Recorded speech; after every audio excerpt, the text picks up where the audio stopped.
Subscribe कीजिए हमारे channel study line को और बेल आइकन को प्रेस कीजिए ताकि हमारा अगला नोटिफिकेशन आप तक सबसे पहले पहुंच सके। फ्रेंड्स, आज हम प्राचीन भारत के बारे में जानेंगे। किसके बारे में? प्राचीन भारत। ठीक है। इसकी जानकारी हमें कहाँ से मिलती है? प्राचीन भारत के हमारे इतिहास के बारे में। तो इसका जो जानकारी है वह हमें धर्म ग्रंथ से मिलती है। पहला धर्म ग्रंथ। कहाँ से? धर्म ग्रंथ से। ऐतिहासिक ग्रंथ, ऐतिहासिक ग्रंथ, ऐतिहासिक ग्रंथ से मिलती है। ठीक है। और कहाँ से मिलती है? तो जो यहाँ पर और जो है इसमें विदेशियों का विवरण मिलता है। विदेशी विवरण से मतलब विदेशियों ने किसी प्रकार का कोई किताब लिखा है, चाहे कुछ किसी देश के बारे में बताया है, तो वहाँ से मिलता है। तो भारत के बारे में भी जब विदेशी आए थे तो उसमें भी कुछ ना कुछ लिखा है, तो उसमें भी हमारा जो इतिहास के बारे में जानकारी मिल जाती है। ठीक है। विदेशियों विदेशियों का विवरण विवरण यहाँ से हमें मिलती है। ठीक है। और एक चौथा है कि पुरातत्व संबंधित साक्ष्य से। कहाँ से? पुरातत्व पुरातत्व संबंधित साक्ष्य, पुरातत्व संबंधित साक्ष्य से मिलती है। ठीक है। अब सबसे पहला है धर्म ग्रंथ, तो उसके बारे में हम लोग जान लेते हैं। किसके बारे में? धर्म ग्रंथ। धर्म ग्रंथ के बारे में जो हमारा जो भारत का जो सबसे प्राचीनतम धर्म ग्रंथ है वह वेद है। क्या है? वेद। भारत का सर्वप्राचीनतम ग्रंथ जो है वेद है। इसके बारे में आप याद रखिएगा कि इसके संकलनकर्ता कौन है, मतलब इसको एक तरह संकलित कौन किया था, मतलब सबको एक तरह से संकलित करना, मतलब कि लिखा किसने था, मुख्य रूप से बोल सकते हैं ना। तो महर्षि महर्षि कृष्ण कृष्ण ठीक है। कृष्ण द्वैपायन वेद व्यास, द्वैपायन वेद व्यास, इन्होंने वेद को संकलित किया था। ठीक है। अब जो वेद है इसको 4 भागों में बांटा गया है। ठीक है। कितने भागों में? 4 भागों में। सबसे पहला है ऋग्वेद। ऋग्वेद, सॉरी आधा कहा होगा, गलती से दिया मैंने। ऋग्वेद होगा, यजुर्वेद, यजुर्वेद, सामवेद, सामवेद, और एक होता है अथर्ववेद, अथर्ववेद। ठीक है। ये 4 प्रकार के वेद हैं। अब हम लोग सभी वेद को बारीकी से जानेंगे। सबसे पहले जानेंगे हम लोग ऋग्वेद के बारे में। किसके बारे में? ऋग्वेद के बारे में। ठीक है। अब ऋग्वेद होता क्या है? ऋग ऋग्वेद ये होता क्या है? ये आधा हलन दिया हुआ है, मतलब आधा गा है। ठीक है। तो ऋग्वेद होता क्या है? तो ऋचाओं के क्रमबद्ध संग्रह, जो संग्रह होता है उसको ऋग्वेद कहते हैं। किसको कहते हैं? ऋचाओं के, क्या होता है देखिए, ऋचाओं लिखा हुआ है। ठीक है। ऋचाओं के क्रमबद्ध संग्रह को क्या बोलते हैं हम लोग? ऋग्वेद बोलते हैं। अब ऋचाओं मतलब क्या होता है? ऋचाओं का मतलब हो गया कि पद में रचे हुए, जो पद में जो रचे हुए वेद हैं उनका श्लोक, पद में जो रचे हुए जो वेद हैं उसका श्लोक को ऋचाएं बोलते हैं। ठीक है। अब जो ऋग्वेद है, ऋग्वेद, ये जो ऋग्वेद है इसमें कुल 10 मंडल, 1028 सूक्त हैं। ठीक है। और 10,462 ऋचाएं हैं। कितना? 10,462 ऋचाएं ऋचाएं हैं।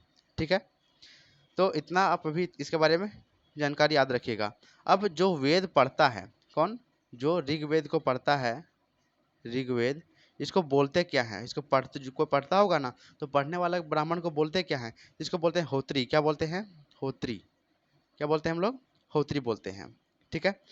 अब जो ऋग्वेद है इसके बारे में हम लोग, ये बहुत इंपॉर्टेंट है कि ये तीसरे, किसमें देखेंगे हम लोग? तीसरे मंडल में देखेंगे। तीसरे मंडल में भगवान सूर्य के बारे में बोला गया है, जिसको सावित्री कहते हैं। क्या कहते हैं? सावित्री कहते हैं।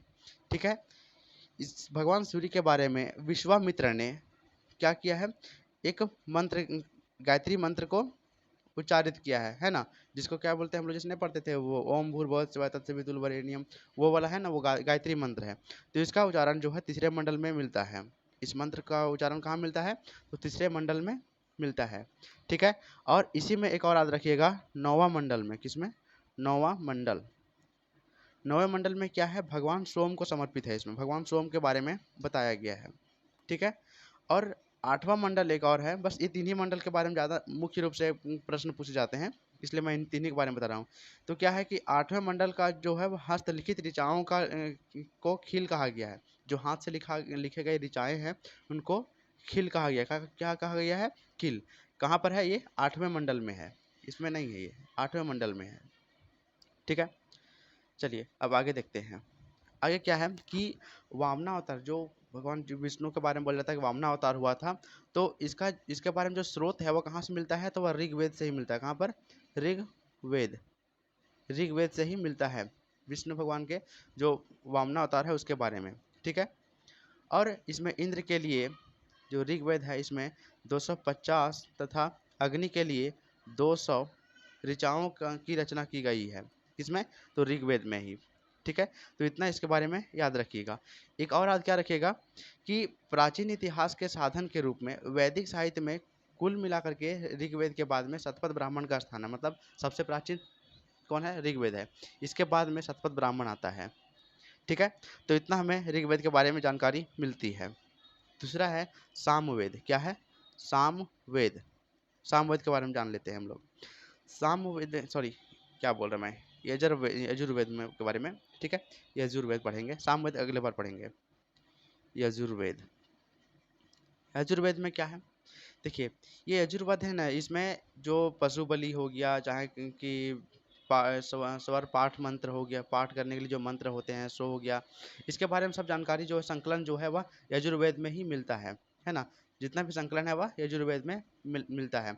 अब इसको पढ़ने वालों क्या बोलते हैं? इसको बोलते हैं अध्वर्यु। क्या बोलते हैं? अध्वर्यु। ठीक है, जिस प्रकार से ऋग्वेद में पढ़ने वाले को होत्री बोलते थे, इसको बोलते हैं क्या? अध्वर्यु बोलते हैं। यजुर्वेद को पढ़ने वाले को अध्वर्यु बोलते हैं। ठीक है, अब यजुर्वेद के यज्ञों का नियम एवं विधि विधान का संकलन इसे मिलेगा, क्योंकि मैंने ऊपर बताया था क्या कि जो पशु बलि हो गया, चाहे कोई भी मंत्र हो गया, इसके बारे में सब यहीं पे जानकारी मिलती है। ठीक है, अब इसमें एक महत्वपूर्ण बात याद रखिएगा क्या कि यह एक ऐसा वेद है जहाँ पर गद और पद दोनों में मिलते हैं। किसमें? गद एंड पद दोनों में यहाँ पर मिलता है। ठीक है, तो इसको आप याद रखिएगा। पूछा जाता है कि किस वेद में गद और पद दोनों के रूप में वेद मिलते हैं, तो वह जो है वह यजुर्वेद है। दूसरा है सामवेद। क्या है? सामवेद। सामवेद, साम साम का मतलब क्या होता है? साम का मतलब होता है कि इसमें गाने के बारे में। तो ठीक है, तो शाब्दिक इसका अर्थ होता है क्या? साम का शाब्दिक अर्थ होता है गाना। ठीक है, तो इसमें गाने के बारे में जानकारी मिलती है। मतलब जो भी मंत्र है उसको किस प्रकार से गाया जाए, है ना, गाने के बारे में, मंत्रों को किस प्रकार से गाया जाए, मंत्रों गाने के बारे में सब सामवेद में ही मिलता है। इसको पढ़ने वालों क्या बोलते हैं? उदात्री बोलते हैं। क्या बोलते हैं? उदात्री। ये ऊ है। ठीक है, उदात्री बोलते हैं। क्या बोलते हैं? उदात्री। ठीक है, इसका जो संकलन है ऋग्वेद पर आधारित है। ठीक है, इसमें जो इसका संकलन है वह ऋग्वेद वेद पर ही आधारित है। इसमें 1810 सूक्त हैं जो प्रायः ऋग्वेद के लिए से लिए गए हैं, ये अलग से लिया गया नहीं है। ठीक है, इसलिए इसमें भारतीय संगीत का जनक इसी को ही बोला जाता है। किसको? सामवेद को। भारतीय संगीत का जनक सामवेद को ही कहा जाता है। ठीक है, अब क्या है कि जो ये देखिए, सामवेद और जो यजुर्वेद है दोनों के बारे में बोल रहे हैं कि ये जो दोनों है ना, इसमें किसी विशिष्ट ऐतिहासिक घटना के बारे में नहीं बोलता है। मैंने बताया ना, यजुर्वेद में क्या था? यजुर्वेद में पशु बलि हो गया, चाहे कोई मंत्र हो गया, उसके बारे में, उच्चारण के बारे में, इसके बारे में मिलता है। सामवेद में गाने के बारे में मिलता है। यहाँ पर कोई भी ऐतिहासिक ग्रंथ नहीं मिलता है ना, ऐतिहासिक घटना का कोई विवरण इसमें नहीं मिलता है। नेक्स्ट है अथर्ववेद। किसके बारे में? अथर्ववेद। अब बात है अथर्ववेद का, इसके बारे में जानते हैं। जो अथर्ववेद है इसमें रचित कुल 731 मंत्र हैं और 6000 कुल पद हैं। कितना है? 6000 पद है और 731 मंत्र हैं। ठीक है, इसमें और क्या है? इसमें जो मंत्र मिलते हैं वह ऋग्वेद से अधिक पुराने मिलते हैं। ऋग्वेद क्या है? इन चारों ग्रंथों में से सबसे पुराना ग्रंथ कौन है? ऋग्वेद है। लेकिन जो अथर्ववेद है इसमें ऋग्वेद से ही पुराने मंत्र मिलते हैं। ठीक है, औषधियों का उल्लेख, औषधि का उल्लेख जो है वह अथर्ववेद में ही मिलता है। तो इतना इसके बारे में याद रखिएगा। और आगे इसमें क्या है? अथर्ववेद में ही, अथर्ववेद, इसमें ही और क्या क्या मिलता है? देखिए, इसमें जो आधुनिक मनुष्य के जो विचार हैं, विचार, या अंधविश्वास, ये सभी इसमें मिलते हैं। ठीक है, मतलब जो भी आ गया, तुम्हें जादू टोना हो गया, चाहे गृह निवारण, कृषि की उन्नति के लिए, व्यापार के लिए, मतलब कि रोग निवारण के लिए, जितना कुछ है सब कुछ इसमें ही मिलता है। ठीक है, मतलब आधुनिक युग में जिस जिस तरह से मनुष्य जीता है, उस प्रकार का जितना भी मंत्र वगैरह है सब कुछ यहाँ पे मिलता है। इसलिए बोलते हैं कि यहाँ पर विचार और अंधविश्वास के बारे में यहाँ पे मिलता है। तो इतना आप याद रखिएगा कि आधुनिक विचार और अंधविश्वास के बारे में जानकारी किस वेद से मिलता है, तो अथर्ववेद से मिलता है। ठीक है, अब इसी में क्या बोलते हैं, इसमें महत्वपूर्ण है क्या कि राजा परीक्षित को कुरुओं का राजा कहा गया। किसको? राजा परीक्षित, राजा परीक्षित, परीक्षित, सॉरी, परीक्षित, राजा परीक्षित को क्या कहा गया? कुरुओं का राजा। ठीक है, और जो कुरु हैं, इनको देश का सबसे समृद्ध अच्छा चित्रण इनको बताया गया है, मतलब वेद में। ठीक है, इसमें सभा तथा समिति, इसको बहुत बहुत इंपॉर्टेंट जो बता रहा हूँ मैं, सभा, सभा तथा समिति, इन दोनों को दो बेटियां का पुत्रियां कहा गया कि इसका प्रजापति की, प्रजापति की दो पुत्रियां कौन कौन थी? सभा तथा समिति। तो इसके बारे में इतना आप याद रखिएगा।